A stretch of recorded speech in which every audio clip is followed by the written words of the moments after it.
Pauta em debate. Oferecimento Vilagem de Engenho. Fone 3154-8004. Bateria Impact e Construtora Prestes. Olá, boa noite e seja bem-vindo. O Pauta em Debate está no ar.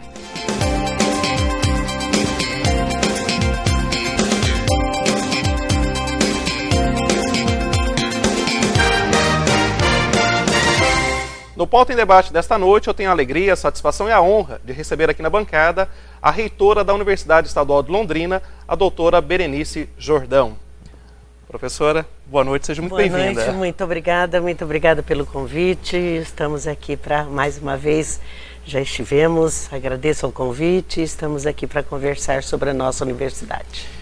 Eu, como professor também da universidade, é uma alegria, uma honra muito grande, até porque nós estamos agora caminhando para a comemoração dos 45 anos da UEL, no próximo dia 7 de outubro. Professora Berenice, nós temos certamente muitos motivos para comemorar nesta data, não? Com certeza, a Universidade Estadual de Londrina, nossa UEL, é hoje uma universidade considerada não apenas em Londrina como uma das excelentes universidades públicas, mas também temos conseguido cada vez mais sermos respeitados em todo o Brasil e inclusive fora do Brasil internacionalmente. E nós tivemos aí de junho para cá, uma quantidade de ranqueamentos que foram apresentados ao público, à sociedade, e a universidade ela conquistou aí um grau de credibilidade muito grande, não só no Brasil, mas também internacionalmente. O último, por exemplo, feito pela Folha de São Paulo, num levantamento de 195 universidades, a UEL ela ficou em 25ª posição entre as melhores universidades do Brasil. Isso para nós é uma alegria muito grande. Isso é muito importante porque representa um grau de qualidade, o que é típico da universidade pública, né? Deve ser conquistada a qualidade. A universidade pública ela tem esta característica de se diferenciar em relação a outras universidades na qualidade do ensino, mas não só no ensino. Também tivemos uma respeitabilidade e um grau de qualidade bastante considerável em outros itens, como a publicação científica, a repercussão, o impacto desta publicação científica nos próprios meios científicos entre os pares, e também tivemos em outros itens como o nosso grau de internacionalização hoje, ou seja, quantas parcerias nós temos com outras universidades de outros países, pesquisas que vão sendo desenvolvidas em parceria, visitações de outros pesquisadores à nossa universidade. Também isso representa uma abrangência de formação maior para os nossos estudantes, né, abrindo novos horizontes e possibilitando que eles saiam da universidade mais sintonizados com a realidade em que eles vão atuar. Isso que a senhora coloca, na verdade, a UEL, ela caminhando para fora do país, ela se internacionalizando. Isso é revelado pelo ranqueamento que foi apresentado agora em junho, de 300 universidades que foram pesquisadas na América Latina. A UEL aparece em 84ª colocação, a 19ª do Brasil, a 2ª do Paraná e a 5ª do Sul do Brasil. Isso é um motivo de orgulho e de muita alegria, né?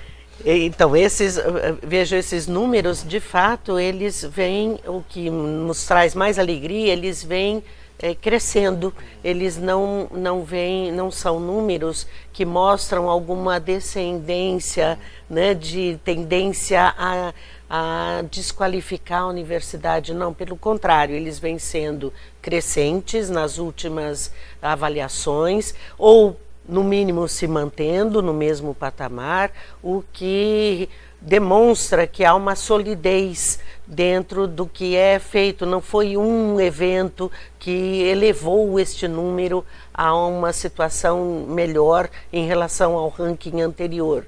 Não, é uma tendência de se manter com a qualidade que ela conquistou, que ela vem se colocando, o que nos deixa bastante satisfeitos, embora saibamos que para manter esta qualidade nós precisamos ter um trabalho continuado dentro da universidade e um investimento continuado.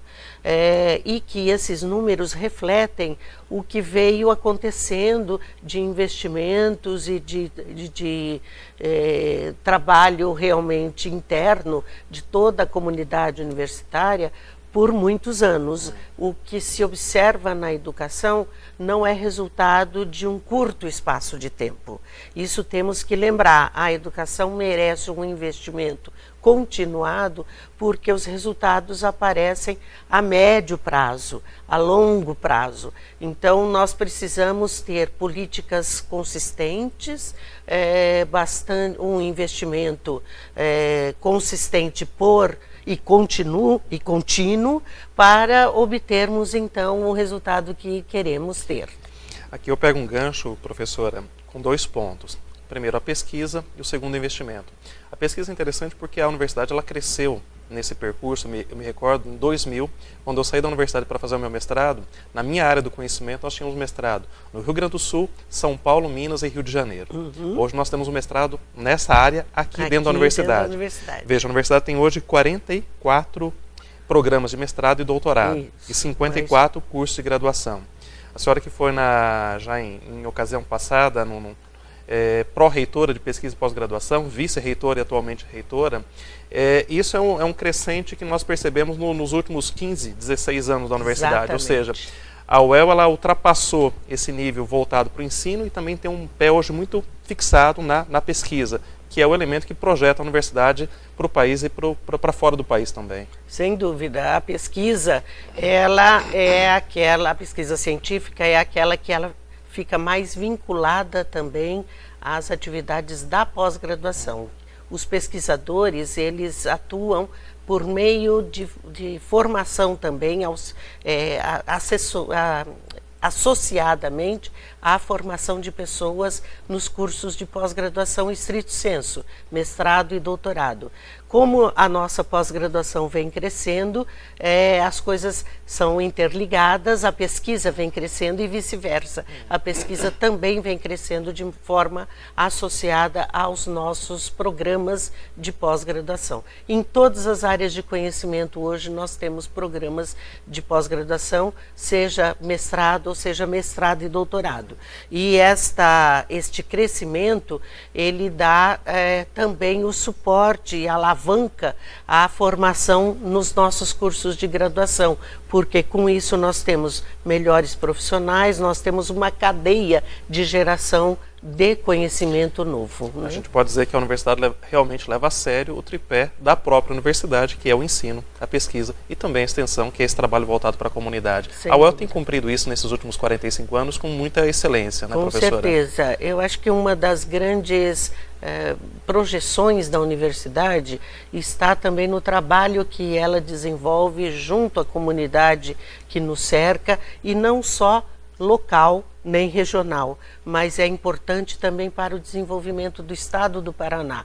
A interação com a comunidade faz com que a universidade leve conhecimento para aquele produtor rural, para aquelas pessoas que não puderam ter acesso a esse conhecimento via educação, ensino superior, mas conseguem desenvolver melhor o seu trabalho ao ter essa interação via projetos, por meio dos projetos de extensão, em que estão lá presentes e junto dessas pessoas, desenvolvendo o trabalho juntamente com essas pessoas, os nossos alunos de graduação, os egressos recém-formados pela instituição, os profissionais, professores, docentes e pesquisadores, que ao acompanharem o trabalho nas comunidades ou o trabalho no entorno da universidade, fazem com que o conhecimento seja levado, essas pessoas absorvam melhor conhecimento, transformem as suas atividades em atividades baseadas no conhecimento, portanto, com mais perspectivas de crescimento, geração de emprego, geração de renda para a família, para o indivíduo, e isso desenvolve a região de Londrina. E quer dizer, essa forma um elemento, de atuação... um elemento implicado no outro que traz o desenvolvimento social. Exatamente. Professor, agora pego outro ponto da minha pergunta, que é a questão do investimento. Nós vivemos um período de crise no país, né?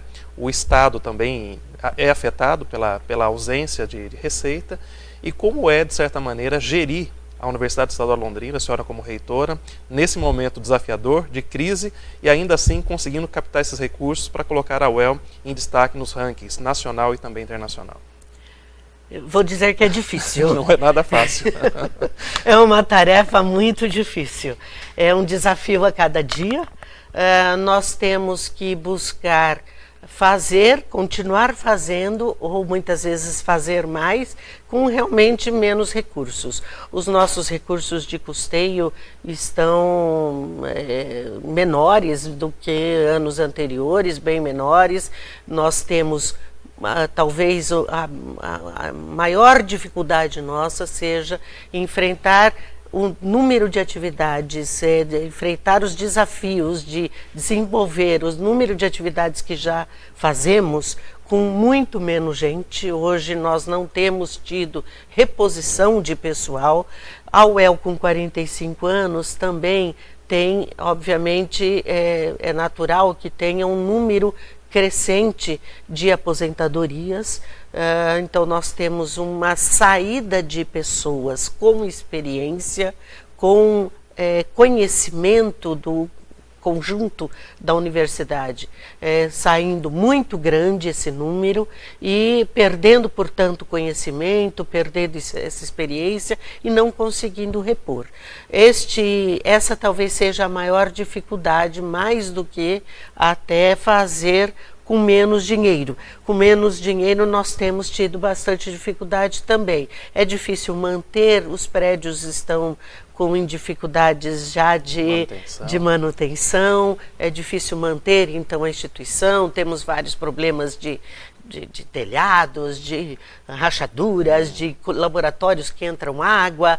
Isso é bastante complicado. O que nós temos tido é uma equipe muito bem articulada, trabalhando de maneira com os diferentes diretores de centro, a tentar antecipar os problemas e não deixar que eles se avolumem ao ponto de não ser possíveis serem arrumados e ajustados. Temos sim conseguido fazer uma engenharia desses recursos e temos uma situação que já foi instalada há algum tempo atrás, alguns anos atrás, ainda na gestão da professora Nádina, eu como vice, que é uma gestão compartilhada dos problemas e muito do orçamento é um orçamento já distribuído previamente. Nós temos uma descentralização orçamentária. Portanto, ao ser transparente, também é mais fácil estabelecer a relação nos momentos de crise. Com toda certeza. Infelizmente, o nosso tempo já está praticamente finalizando, passa muito rápido. Em um minuto, professora, para a gente deixar aqui para quem nos acompanha nesse momento, a respeito da programação dos 45 anos da UEL. Então, nossos 45 anos está cheio de... A programação é intensa, se iniciou até com o aniversário de 50 anos do HU no dia 1º de agosto, mas no dia 4 agora nós temos já uma homenagem aos aposentados que se aposentaram desde setembro de 2015 até o mês de julho deste 2016, receberão uma homenagem, temos uma cerimônia nesse momento. No dia 7, que é o dia do aniversário da universidade, historicamente já vamos manter a tradição de fazer o plantio de uma peroba. Estamos repondo as perobas do campus em um ambiente que é chamado nosso perobal atual, o nosso bosque de perobas. Plantamos então a 45ª peroba, todos os anos plantamos uma peroba, e vamos nesse plantio homenagear neste ano aquele que foi formado, então o nosso egresso, formado e que recebeu o diploma número 1 da universidade, ainda assinado pelo ex-reitor Ascencio Garcia Lopes. Então,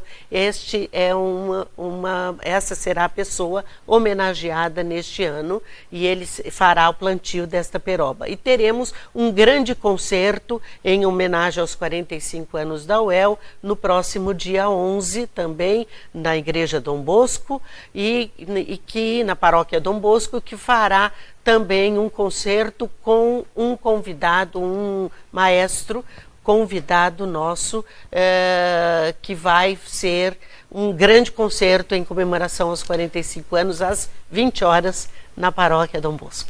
Então fica aí o convite a todos. Eu quero agradecer imensamente, professora Berenice. Eu que agradeço. A sua participação. A UEL se sente muito honrada de estar aqui participando. Espero que tenhamos aqui a oportunidade de revê-la para falar ainda mais da Universidade Estadual de Londrina. Muito obrigada, sempre à disposição.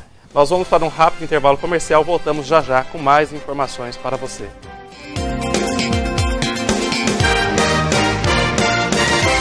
Há mais de 49 anos, a Santa Casa mantém-se fiel à sua filosofia, ser um hospital focado no atendimento humanizado, preocupado com a qualidade da assistência médica e hospitalar. O hospital investe na promoção da saúde com constante qualificação de seus profissionais, bem-estar dos pacientes e excelência dos serviços com tecnologia de ponta. Todos os dias, aproximadamente 70 pessoas são atendidas pela Santa Casa, por um time de 230 colaboradores e 68 leitos, além de uma média mensal de 1.500 atendimentos de emergência. Soma-se ainda mais 660 atendimentos ambulatoriais particular e convênio, mais de 100 cirurgias, 380 internações e 126 nascimentos todos os meses.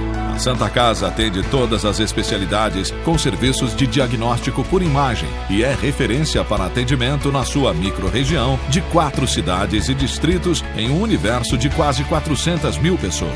A Santa Casa pensa no futuro e tem planos de expansão. Nos últimos 3 anos, mudou sua forma de administrar, se tornou mais eficiente, comprometida com a transparência e os resultados.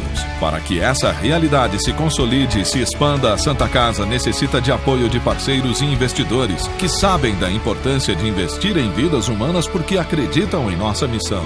A Santa Casa precisa de sua ajuda. Abrace conosco essa causa. Abrace a Santa Casa. Santa Casa de Cambé, desde 1952. Você aí de casa está tendo problemas com sono? Acorda durante a noite e no dia seguinte fica cansado, indisposto, irritado e com dores nas costas? Já pensou que o problema pode estar no seu colchão? Eu tenho a solução. Physic Max, o colchão que vai te ajudar a dormir melhor, porque além de ser relaxante, tem tecnologia Rabatan, pastilhas de magnetismo e infravermelho longo que agem enquanto você descansa. Ligue agora, 0800 400 5457. Marque uma visita com nossos consultores e não se deixe enganar com qualquer outro colchão. O Physic Max é um produto physical que está no mercado há 28 anos com os melhores produtos. As 30 primeiras ligações ganham o box e ainda podem escolher entre 2 travesseiros magnéticos ou um sistema de massagem exclusivo. 0800 400 5457. Eu uso e recomendo.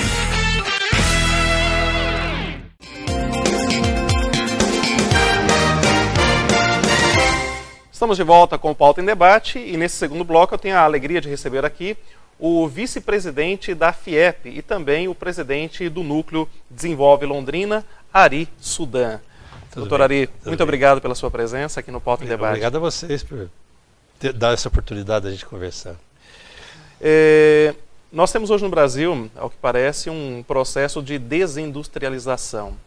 Isso é coerente, é correta essa informação? E como o Paraná se enquadra nesse contexto? Olha, o Brasil já está nesse processo já há alguns anos, né? Há uma falta muito grande de uma política industrial. A indústria não tem sido valorizada por nesses últimos governos, né?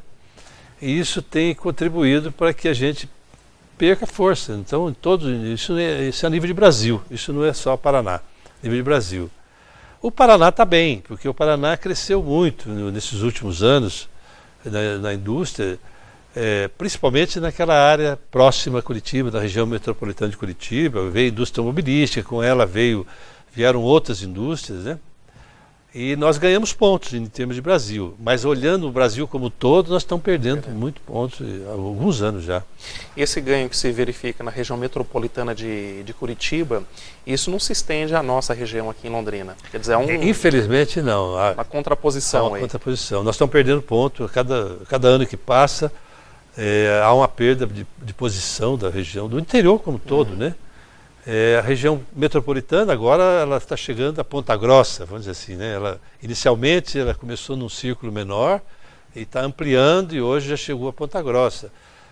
Mas infelizmente a região norte, enfim, toda a região sudeste, norte velho, norte central, quer dizer, nenhuma região dessa tem desenvolvido como deveria desenvolver, né?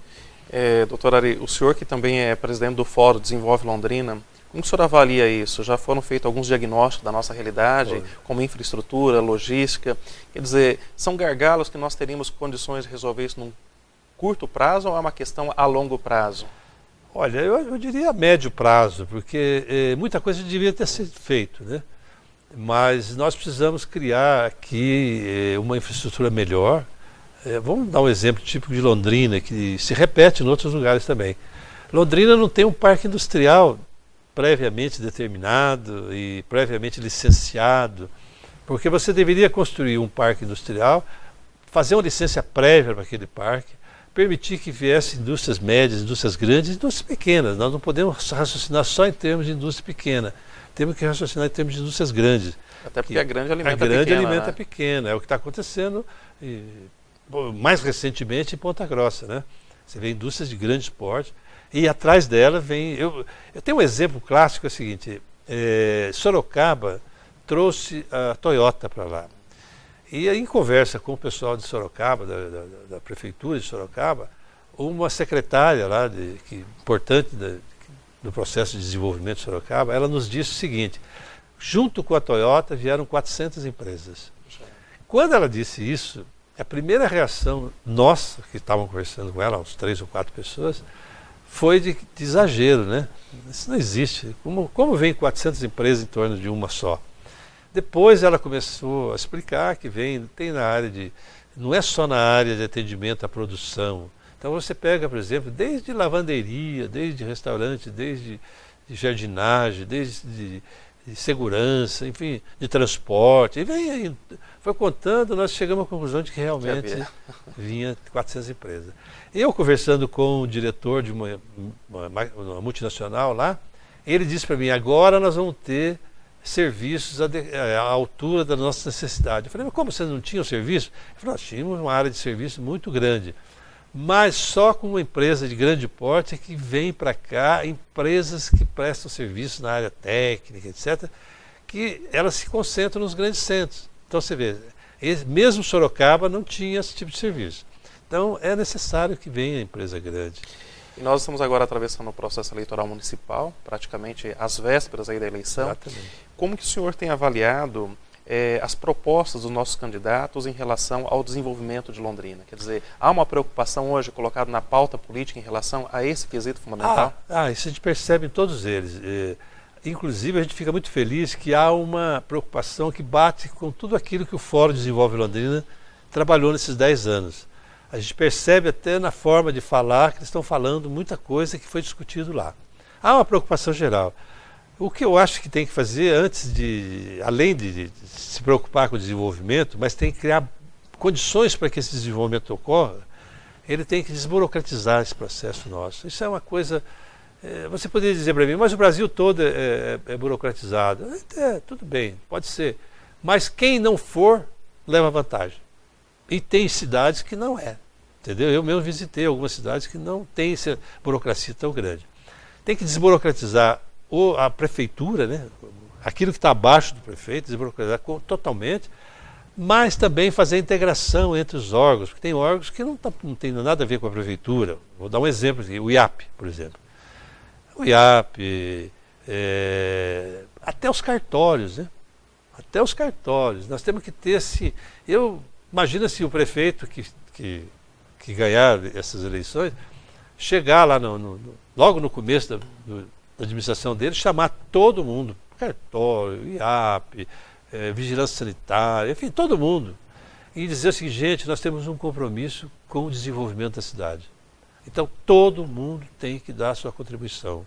Não pode, eu citei o exemplo de um cartório, não pode uma empresa chegar para registrar um contrato e o cartório falar 30 dias.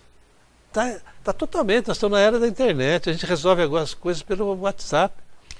Não pode levar 30 dias. Essa é uma questão interessante, né? Porque tecnologicamente nós avançamos justamente para ter uma interação mais rápida. Exato. E o poder público ele está na contramão muitas vezes. Né? E aí você para todo um processo porque você tem que esperar 30 dias para fazer um determinado registro, que pode fazer em 1 hora se quiser, em 10 dias, em 5 dias, em 3 dias, em 20 dias. Não precisa ser 30 dias. Então, isso precisa ser feito. Se nós não fizermos isso, nós não saímos do lugar. Tem que desburocratizar, criar essa união de todas as forças, né? Depois fazer um plano estratégico. Nós temos que saber o seguinte, nós estamos aqui, nós queremos ir para tal posição, quanto tempo nós vamos levar, como nós vamos fazer, que caminho nós vamos seguir, para que outro prefeito que venha suceder o que vai assumir agora, daqui 4 anos tem outro assumindo, ele dê sequência. Entendeu? Aí nós vamos ter desenvolvimento. E esse é um problema sério no Brasil, né? Porque o poder público ele se restringe a um planejamento de 4 anos, ou seja, se limita ao mandato. A situação dele. Quando na verdade nós precisamos de políticas de Estado, né? Ou seja, políticas permanentes olhando o país, olhando o Estado, o município, muita nos coisa, 20, 30 anos. Muita coisa. O prefeito que vai entrar agora deve fazer logo no começo para que o próximo prefeito possa realmente colher os frutos. Ou seja, ele não vai colher o fruto da sua gestão. Ele não vai colher os frutos. Às vezes é coisa que leva mais de 4 anos. Né? E essa é uma questão um tanto quanto cultural brasileira, né? A nossa ausência de planejamento futuro, né? Nós trabalhamos muitas vezes na questão do acaso, né? Não sei se o senhor concorda com isso. E não temos essa antecipação do futuro, não só na resolução de problemas, mas também de propósito em relação ao que nós queremos alcançar. A verdade é a seguinte, as coisas boas ou más que acontecem com a gente, na maioria dos casos é fruto do acaso. Né? A gente não trabalhou para que acontecesse aquilo. Aquilo acontece, é boa notícia, ótimo, mas às vezes é má notícia também, né? Uma cidade é como um grande condomínio, né? Então você imagina que Londrina é um condomínio desses que nós temos aí.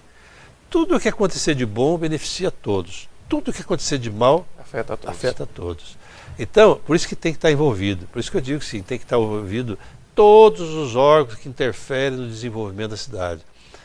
Inclusive o cartório, você deu o exemplo do cartório. Né? Porque o cartório está fora, não, o cartório está dentro. Mas não é só o cartório, não. Tem uma série de outros órgãos.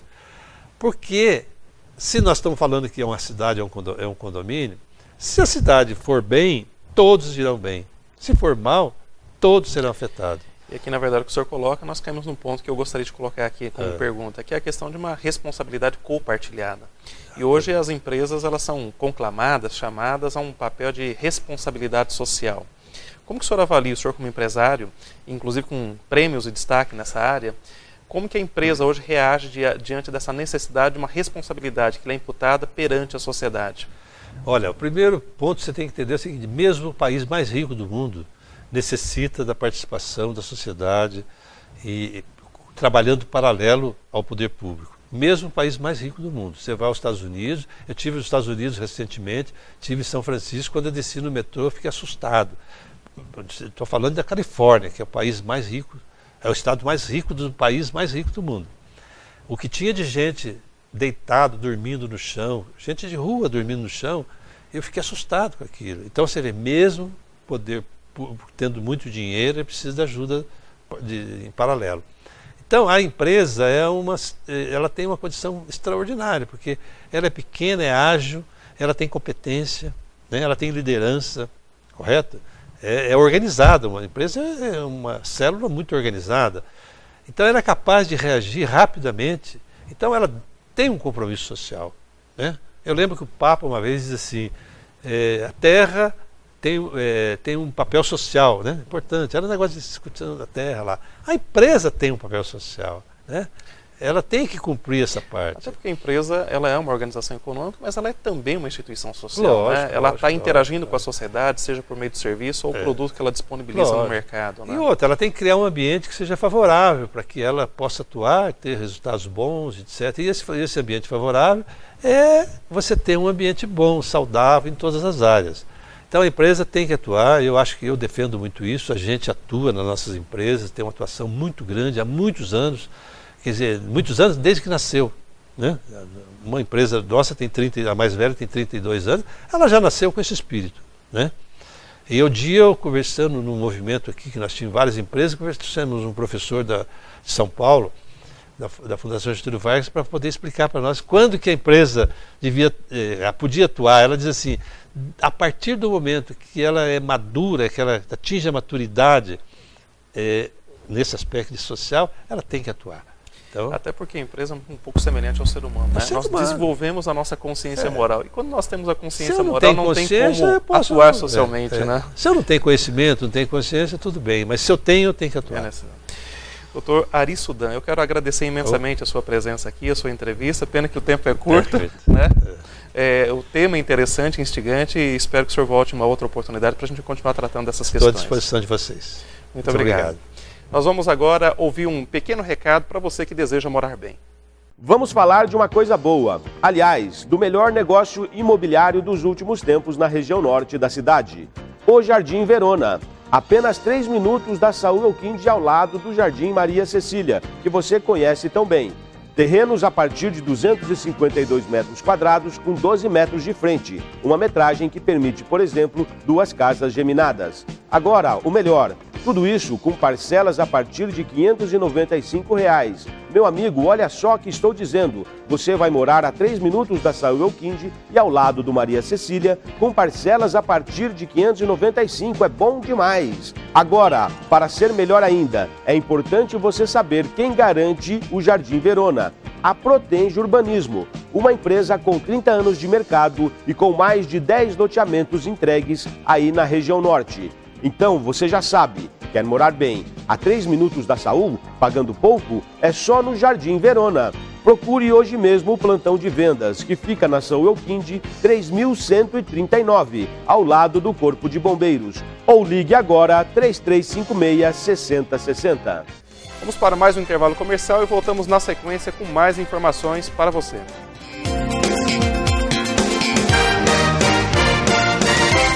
Você vive sem tempo para academia, mas sonha com um corpo durinho, bonito e mais saudável? A Physical Shop tem a solução. Você precisa do Body Slimmer. Ligue agora e garanta o seu. Com 15 minutos por dia, você enrijece os músculos, perde gorduras, previne doenças e ganha qualidade de vida. Comece agora mesmo. Ligue 0800 400 5457. A ciência já provou a eficácia das plataformas vibratórias, mas como o Body Slimmer não há nada igual. Você guarda e leva pra onde quer e evolui mais associando exercícios aos elásticos. Não perca mais tempo. Ligue agora. 0800 400 5457. Tonifique seus músculos, melhore sua flexibilidade e circulação sanguínea. Previna celulite, varizes e dores na coluna. Equilibre seu sistema hormonal e viva melhor. Tudo isso sem sair de casa. Fique bem com o seu corpo o ano inteiro. Peça o seu Body Slimmer agora mesmo pelo www.physicalshop.com.br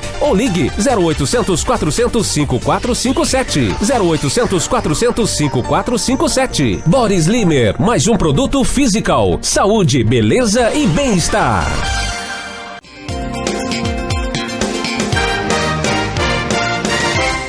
Meu amigo e minha amiga, no Pauta em Debate dessa noite, nós falamos com a reitora da Universidade Estadual de Londrina, professora doutora Berenice Jordão, e também com o empresário Ari Sudan, que é vice-presidente da FIEP, falando acerca do desenvolvimento de Londrina e região.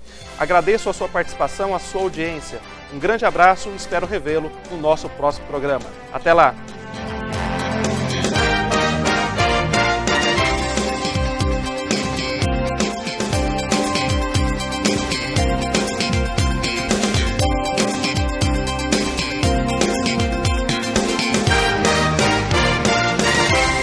Pauta em Debate. Oferecimento Vilagem de Engenho. Fone 3154-8004. Bateria Impact e Construtora Prestes.